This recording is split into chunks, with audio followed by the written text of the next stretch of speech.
Good a week as you're going to have? Yes, stressful. Just from a time standpoint, with the workload that you have, preparing for a team like Boston College and any team in general, and then just trying to be with your family as much as you can, driving back and forth at 5 o'clock in the morning from the hospital. You know, it kind of weighed on me, but good thing it was a night game, so I was able to get a little bit of rest at the hotel. But you know, I got to thank the offensive coaching staff. You know, the 4 other full-time guys and all the young guys in the room that really dug into giving us an opportunity to put together the best plan, considering that I was going to be out for a little bit with the situation with my child being born. But you know, credit to them. They had them pinned. We were dialed in.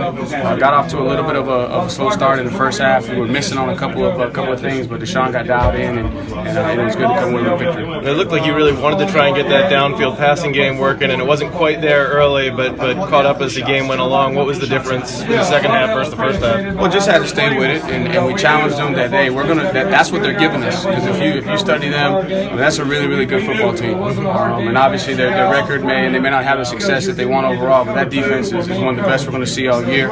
They're geared to stop the run, so we knew that we were going to have our challenges because they're gap sound. They're not going to make mistakes. They're going to be there, tough physical guys. But we felt like we had an opportunity with the speed guys that we had on the perimeter to make some plays down the field, and that was our game plan going in. We knew we were going to throw the ball, and we knew that if we just kept going to the well, that eventually we were going to connect on some of them. And once you connect on it, then the confidence builds, and you're able to continue to make plays. You're still fairly new to this offensive coordinator. When there's a number of incompletions, an interception on the long balls, is that tricky to say, stick with it, it's going to come, the catches will come?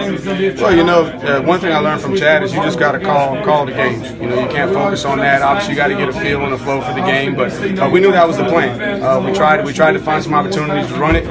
Again, they were stout against the run. Credit to them. You know, our guys did a good job of finding some running game, but we knew we were going to have to throw the ball, and then they were going to continue to play us. If they're going to play us in bump and run coverage, press man, we got to make those plays down the field. Just like we said last week versus Georgia Tech, if they're going to play us in man coverage, we got to throw the ball down the field. So you know, never was discouraged because I know Deshaun, I know the kind of competitor that he is, and he's going to figure it out. He's his toughest critic. He's going to figure out why he's a little bit long on those balls, and eventually they were going to connect. Can you tell us about that 4th and 1 call to Zach Brooks? Was that something you saw coming, or was this the perfect time? Well, you know, I think it was a good time, but again, that's a play that Coach Streeter has brought with him from Richmond that we've been practicing, and we felt like we were going to get man coverage, so it was as good a call as we had, and Zach did an unbelievable job of weaving through the traffic. Deshaun delivered the ball, and it was a well-executed play.